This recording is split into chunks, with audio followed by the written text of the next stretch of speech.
This is what comes to mind when you think of the concept music. Talented performers playing beautifully handcrafted instruments, all producing lovely sounds.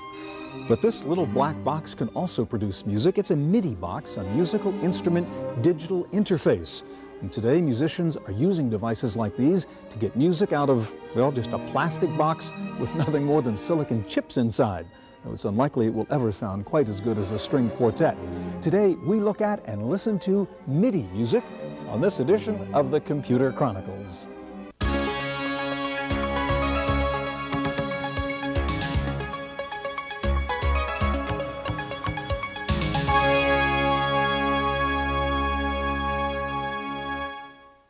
Computer Chronicles has been made possible in part by PC Connection and Mac Connection, mail-order software and hardware peripherals for the PC and the Macintosh, and the Software Publishers Association, providers of educational materials to help manage software.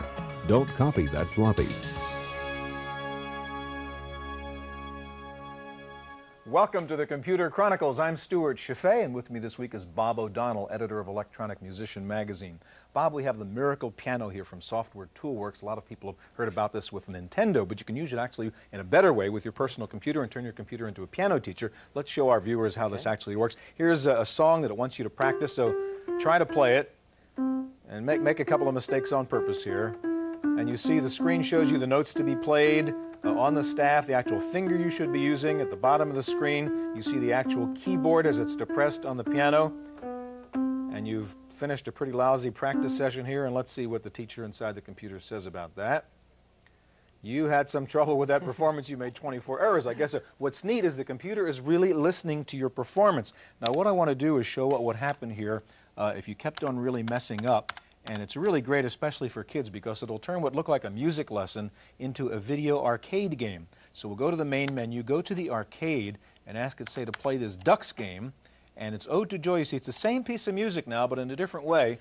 And take a look at this. Okay, so these ducks are coming along, and they're on the staff just as if they were notes. It's asking you to recognize those notes. And if you hit the right key, you kill the duck. And if you hit the wrong note, you don't kill the duck. Pretty neat way to learn how to play the piano.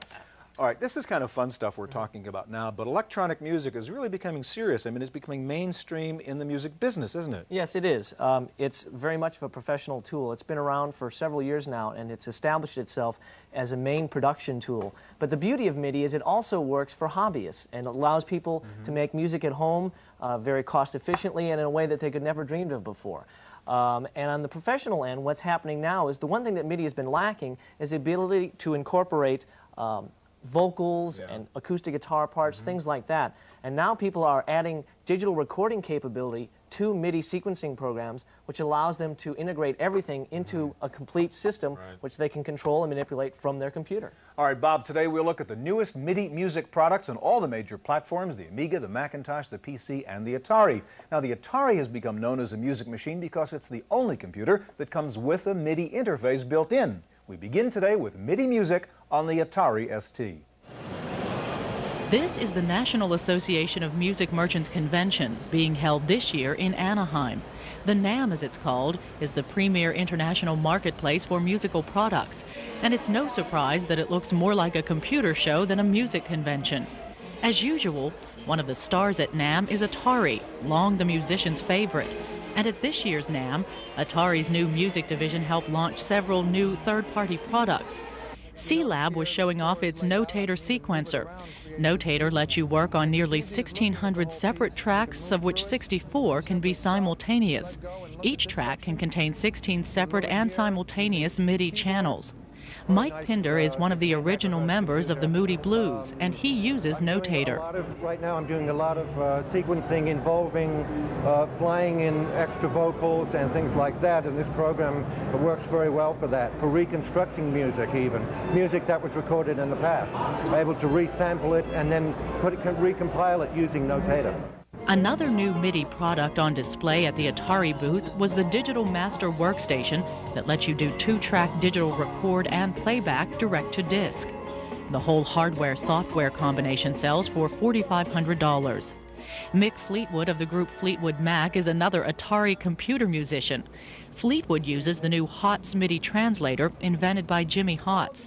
It's been called the first true hyper instrument, enabling a musician with limited technical skills to create complex music. My main frustration was I'm a drummer, of course, not a keyboard player, and it started with really saying it must be possible in this day and age to develop a system where someone can either learn to play, if you're a player, to become instantly far more prolific, quite frankly, than conventional methods. The HOTS MIDI translator uses a database of chords and sequences and functions like an intelligent musical accompanist.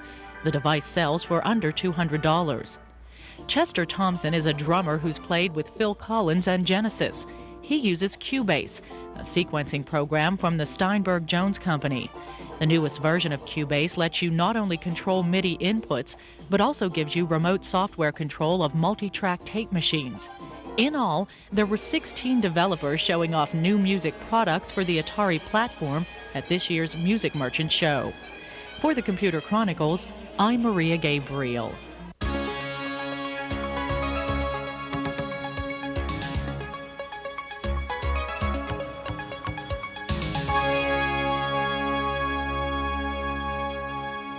The Commodore Amiga has also been a popular MIDI music machine. Here to show us a new Amiga program called Super Jam is Melissa Jordan Gray, president of the Blue Ribbon Soundworks. Now let's set your credentials up a bit. I understand you're the one who did the music actually for Atlanta's big presentation to the International Olympics Committee and the multimedia thing that got you the Olympics in Atlanta. That's right, that was a lot of fun. Did you do that on an Amiga? What did you use to create that? Yes, actually we did it with an Amiga using another piece of software that Blue Ribbon publishes called Bars and Pipes, and Bars and Pipes Professional. And actually, aside from getting to work with a lot of really talented people, it was a wonderful testing ground for the later versions of our music packages because I really learned what was needed. Now, you a musician, a hacker, or both? I am a musician. I am a saxophone player. If you look at the screen here, you'll see there is a saxophone. That's the Hitchcock. Yeah. Of software right there. All right, let's go to the software. This is called Super Jam, and this is software, not hardware. That's correct. Okay, for your Amiga. All right, show us what you can do with Super Jam then, Melissa. Just run us through it. What you're looking at here is the Super Jam keyboard, and if you can look carefully, you'll see that on the bottom row of the keys are chords, and if I click down, I'm able to actually hear chords playing from each of these keys. And if you know anything about music, chords are an assemblage of notes that play together. So if I click on a C and there's a big M, I'm going to get a C major chord. Oh, I see. That's what the big M, little m, major, minor. Okay. That's right. D with a little m, minor chord. And if I want to learn a little more about chords, I can click over here and I can hear the different parts. Right. Now let's say that I happen to play this one and love the way it sounds. No problem. I'm just going to pick it up, drag it over there, and drop it on a key. Wow. Exactly. So you can set up all these different chords on your keyboard and then use a command here called save. It's yours. So then the next thing I do is pick a style, and here I've got a style called Amadeus, which is based on Mozart, and I'm just going to press play. And the Super Jam band starts playing. What are they playing? Where does this come from? Well, what they're doing is they've been taught a certain style of playing. What we're listening. Amadeus style. That's correct. Okay. And the style is maybe a drum part and a keyboard part and a piano part, and the relationship of them working together. And also, very quickly, I could just click, listen to a dance tune. And so by clicking on keys. So you are playing this music right now? I'm deciding. You're playing the chords. Okay. And I could also play it from my keyboard here, so I could just. Again, you don't need a separate keyboard, a synthesizer. This is all just coming out of the Amiga. This is coming from the Amiga, and what you can also do, this is a lovely mode here, create chords and create seventh chords on all notes. See, I can do this without looking. Like Stevie Wonder. No, okay. That's how he does it. That's it. But I can also change the tempo. I can slow it down. And let's say we're singing along. If it's a little bit too high for you, I can tell. Right. So we can go ahead and lower that key by clicking here. So this looks like a lot of the buttons you have on one of those expensive Yamahas or Casios or something. Yes, but there's a difference because on the Yamahas and the Casio, first of all, you can't tell it how to play music. Right, what you can do with this one, You can't just suddenly change keys quickly, and most importantly, you can't write it down. See, this is just sort of the playground of Super Jam. But we can move forward and say, okay, I'd like to write a piece of music. We're going to call that the intro. We're going to make our intro, let's say, 5 measures in length. And this actually remembers the key I'm in, remembers the tempo, and it even remembers the style that I was doing. But I'm going to go ahead and put us back to the key of C. And I just start playing.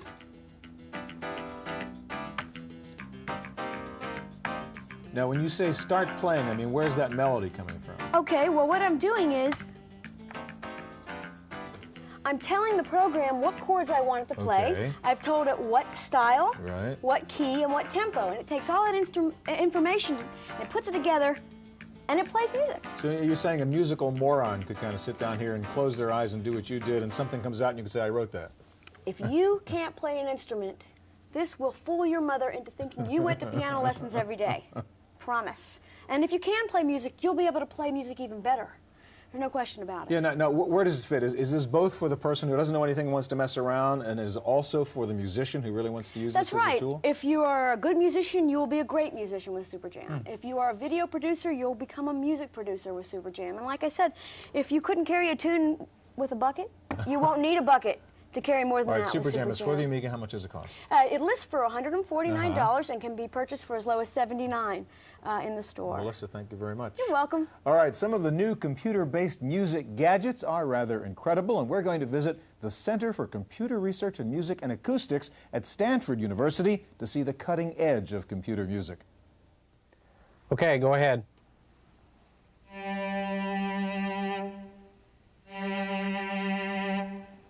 The philosophy here at Stanford is to use computers to go beyond human capabilities in creating music, but at the same time to allow computers to extend natural human creativity into the musical realm. For example, this is the BioMuse, also known as the air violin. It's a signal processor that takes its input from the performer's musical movements.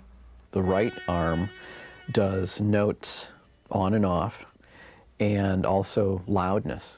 The more muscle tension from this muscle that's being picked up, the louder the note can become. And in the left hand, since it's the fretboard, we change note number. The more muscle tension, the higher the note. And the more you relax, the lower the note. One of the most difficult musical sounds to simulate is that of the human voice. This is spasm, the singing physical articulatory synthesis model. The problem with spasm is it's too perfect. In a way, she's the perfect singer. She can sing a note without vibrato. She can sing a note without any pitch deviation, without any deviation at all. But we realized very quickly in computer music that those very aspects are the parts that make sounds unattractive in a way to the ear. So Cook is spending most of his time trying to add human imperfection to spasm's voice so it will sound more believable. Another experimental musical device here at the Stanford Center is the radio baton. It lets you conduct an orchestra simply by waving around 2 batons over this flat box. As you wave the batons, the sensors in the box detect your movement. The computer already knows the music, but will play it according to how you move the batons. What is ironic about the radio baton is that its developer says the technology helps the performer focus on interpretation rather than technique. Because the technique, in some sense, is easy on the instrument, allows the performer to focus all his attention and mental abilities on the expression or what he wants to say with the music. What he wants to say could be called the soul of the music. For the Computer Chronicles, I'm Maria Gabriel.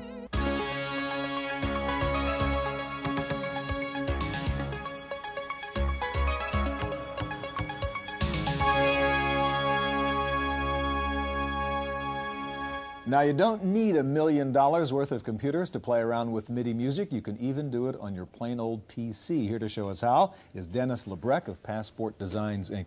Now, Dennis, I have to tell you, we did a show on MIDI music a couple of years ago. I mean, there were keyboards, wires, cables, boxes. I can't believe it. I mean, I was part of setting some of that just stuff one up. computer. You have one keyboard, one box. What is the Roland box? That's a Roland sound module, and that's capable of producing up to 16 different sounds at the same time. So it's really like having 16 keyboards all in one little box. changed in the past couple of years. Changed completely. You can have a full-blown recording studio right here. Okay, we have a PC running Windows, and you have a program called Encore. Tell us about it and then show us what you do. Encore is a transcription program, notation program for professional musicians, and it allows you to literally print sheet music, put a piece of sheet music up on the screen and print it out. There's several different ways that you can put music up on the screen. I can mouse notes in, one note at a time. I can use the keyboard to step notes in one at a time. But probably the most dramatic way to use the program would be to actually enter in a piece of music in real time. I simply hit the record button and play.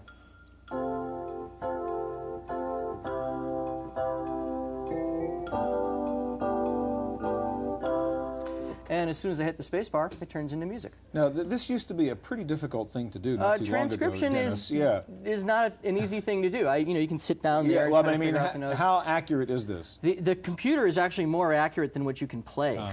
It will actually transcribe up to 64th note triplets. More often than not, you don't want to see that fine of notation on the screen. You want to get an approximation of what you've played so you can easily hand it to somebody and be able to play it back. I could literally be putting up 64th note rests every time I lift my hands up off the keyboard. It's a very, very accurate program. And once you have the music up on the screen, Encore is very, very easy to make changes to the music and edit your music. Much like a word processing program where I can cut, copy, and paste or change things, this now becomes a graphics program where I can say, oh, take this measure up to here. I want a little more space between these two measures. I want to slide this over. This is a wrong note.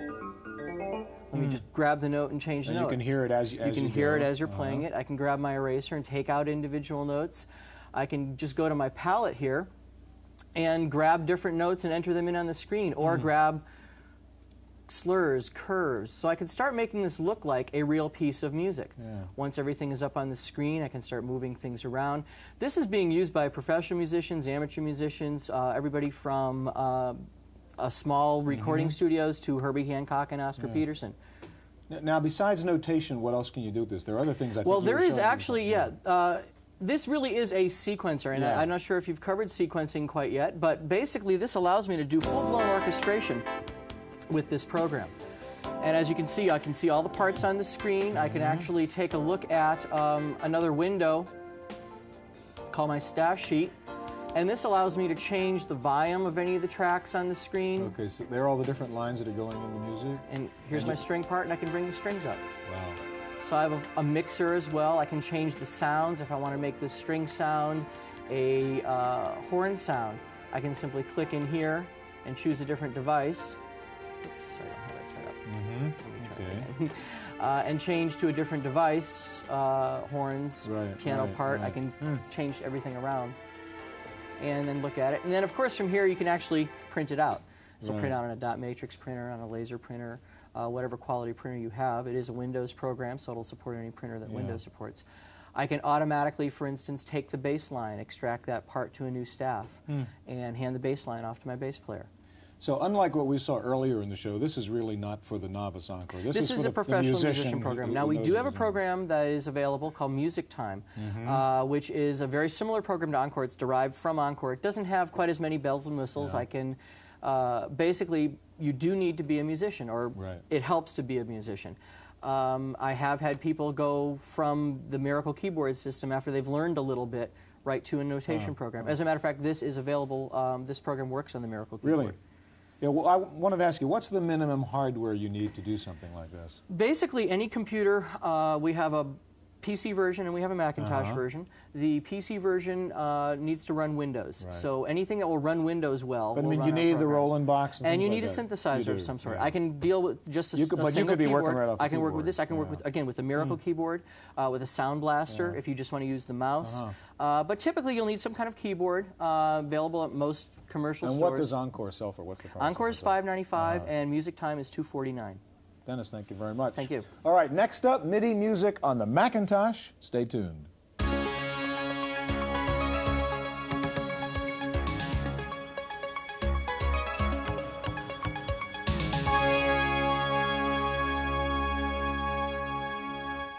The Macintosh has been a popular MIDI music platform thanks to its built-in sound capabilities. Here to show us the newest music software for the Macintosh is Keith Borman of Opcode Systems. You're going to show us two things, Keith, what you call your low-end Easy Vision and a higher-end product called Studio Vision.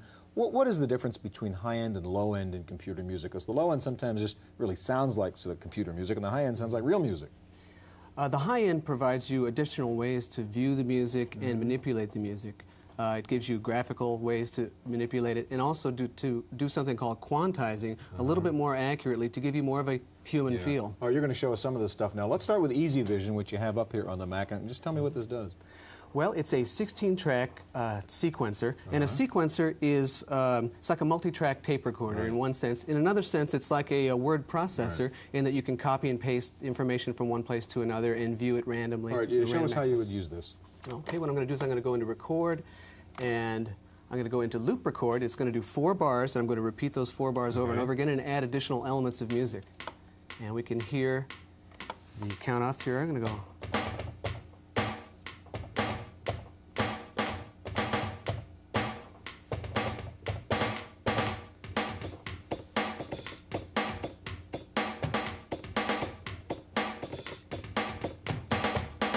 Okay, we've added the drum parts. Now what I'm going to do is I'm going to go ahead and switch to a bass part now.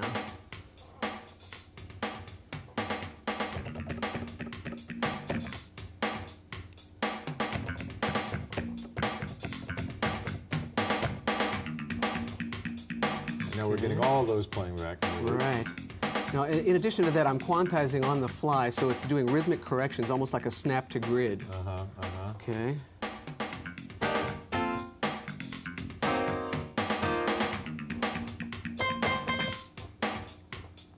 Okay, let's add another part here.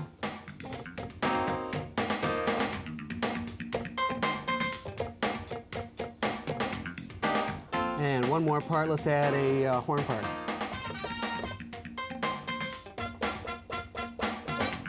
So you're just laying down a track at a time and accumulating those tracks. Okay, let's look at that information very quickly. And what we'll do is we will view it on what's called a piano roll. And one of the nice things about Easy Vision is there's online help wherever you look, so you can kind of teach yourself while you're playing music. And this is not System 7 only, it also works with System 6 if you're still doing the switch. All right. Okay, and there's the counter, for instance, and here is the piano roll. And a piano roll is like a, what you would suspect. And one of the nice things about this kind of environment is I can click on a note. And that was the note. Oh, and you're just moving the note right there, huh? Yeah. And you can hear what you're doing. Yeah, and so if I play a wrong note, I can move it to the right place or get rid of it altogether. You can only imagine what Mozart or Beethoven would have done with an environment like this. Okay, what else can we do? Well, I can draw in a crescendo. Let's go ahead and play that. Just like that? Yeah, absolutely. Also, there is a mixing window where I can say, mix it. Now, we're going to see MIDI activity up here, and I'm going to pull the drum parts down. So you can do real-time mixing, automated mixing on the fly. Now, very quickly, what I'm going to do is create a song for you. Okay. And this is the arrangement window. What I'm going to do is I'm going to type in letters of pre-written sections of songs. So I'm going to say A, B, C, B, B, B, B, B. And these are pieces you created before. Yes. And what I'm going to do now is I've linked my song sections together, and we're going to. Well, as you said, I mean, it's a word processor, and you're sequencing the pieces of music all at the same time. All right, Keith, I see you have a microphone here, and I don't want you to get away here before you can show us how you can actually record your voice into this. Okay. So what we had been looking at right now was Easy Vision. What we're going to do right now is look at Studio Vision, which we released about a year and a half ago, and it has taken the world by storm. It allows you to record 16-bit CD quality digital audio at a very reasonable cost. Okay, so what I'm going to do is I'm going to pick up my microphone. Now let's make sure that we have some music first off. Okay, very good. And what I'm going to do is I'm going to click on Record and sing a little bit along with it.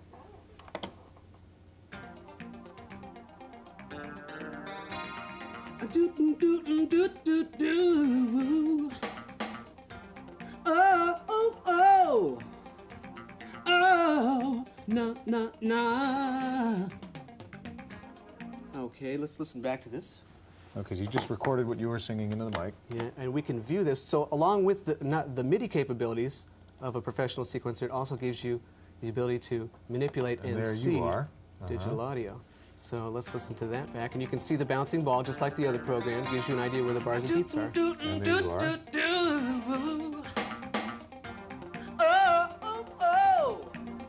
And you're recording right onto the hard drive here? That's correct. Direct to hard disk. All right, now real quick, we only have a couple of seconds left. Show me how you can then add your own voice into this again. Okay, what I'm going to do is I'm going to copy it and merge it into itself. And I'm going to just grab the waveform and slide it just a little bit. Okay, let's listen to what that sounds like.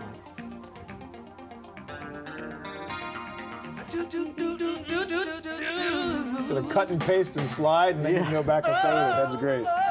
Keith, thank you so much. That's really terrific. Easy Vision and Studio Vision.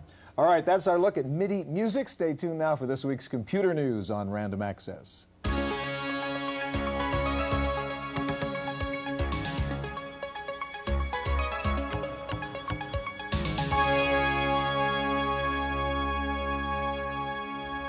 In the Random Access file this week, this is a special summer edition with the focus on software. Here are last week's best-selling software titles for the PC according to PC Connection. Microsoft again occupies the #1 and 2 positions with DOS and Windows upgrades. And rounding out the top 10 are Approach for Windows and Pizzazz Plus. Next up, Paul Schindler in our summer software review. It looks like paper, but it could be a quarter-ounce pen computer. It's actually an access form for a new Windows application called Paperworks for PCs with fax boards. When you're not in your office, you send a form like this to your fax machine to put information into your PC or get it out. See these names? The handwritten ones were added from the field, the typed ones were added at a keyboard somewhere. You can really manipulate faxes on screen. If one comes in sideways, you can turn it, zoom in or out. This is one of the best fax displays I've ever seen on a PC. Unleash the power of your PC with Paperworks. $250 from Xerox in Rochester, New York. For the Computer Chronicles, I'm Paul Schindler. That's it for this week's Computer Chronicles. I'm Janelle Stelson. Computer Chronicles has been made possible in part by PC Connection and Mac Connection, mail-order software and hardware peripherals for the PC and the Macintosh, and the Software Publishers Association, providers of educational materials to help manage software. Don't copy that floppy. Video cassette copies of this program are available. Computer Chronicles also publishes a companion newsletter containing details on products demonstrated, plus background information on program topics. To order a video cassette or a subscription to the newsletter, call 1-800-366-9484 or write Computer Chronicles. Please specify program subject for tapes. All orders include a free software program for auditing software use.